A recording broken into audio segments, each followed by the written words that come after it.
guys. So tara, gumala ulit tayo. Punta tayo dito sa may Inflatable Island, Olongapo, Zambales. So sumakay lang ako ng Victory Liner, diretso na papuntang Inflatable Island. Pero kung hindi kayo familiar sa lugar, so sakay lang kayo papuntang Olongapo. At subakay kayo ng jeep sa tapat mismo ng Victory Liner na kulay blue at sabihin nyo magpababala kayo sa Inflatable Island or sa may clean fuel. So ito yung itsura ng Inflatable Island dito sa labas. Nandito yung entrance. Tapos ipapakita nyo yung voucher kung saan man kayo nag-book via Klook or mismo sa Inflatable Island. So ang in-avail ko is $899, may inclusive na kasamang 500 food and beverages. Ayan po yung kasama sa binayaran ko. Consumable po yan. At kung mag-exceed man kayo, okay lang. Kasi babayaran nyo naman siya. So ayan yung ambience dito sa may Pavilion Hall. So maganda yung ambience kasi open air. Tapos ito yung bar area nila and kitchen area. And then ito yung swimming pool. So hindi siya malalim. So mga 4 feet lang siya. And then, ito yung Sula Bar. Iba po yung bar na yan kumpara dun sa bar area and kitchen area ng mismong Inflatable Island. So, ayan po yung mga Inflatable Island na sikat sa kanila. Hindi po yan kasama sa binayaran ko kasi hindi ko naman siya trip gawin. So, beach lang talaga ang pinunta ko dito.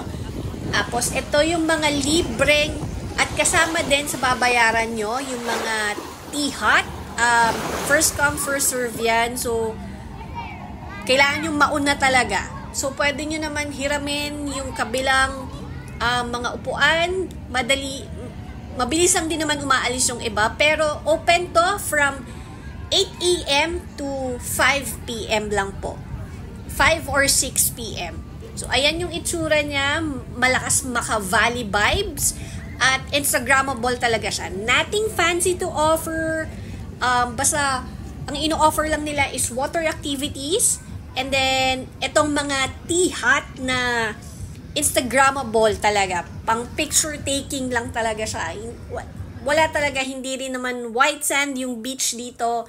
As in, pang Instagrammable lang talaga siya. So, umorder din ako, aside sa free na 500 food and beverages, umorder pa ako ng mga food.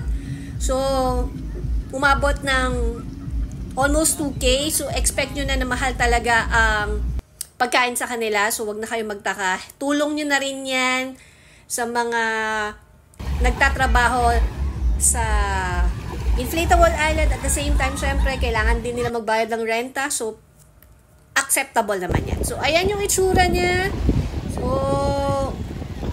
pag gusto nyo i-avail yan, siguro bilhin nyo yung 1499 kasama na yan.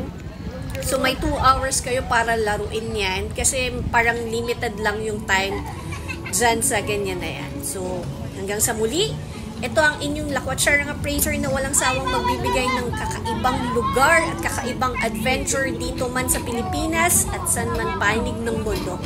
Please like and share to my YouTube channel. Thank you for watching. Goodbye!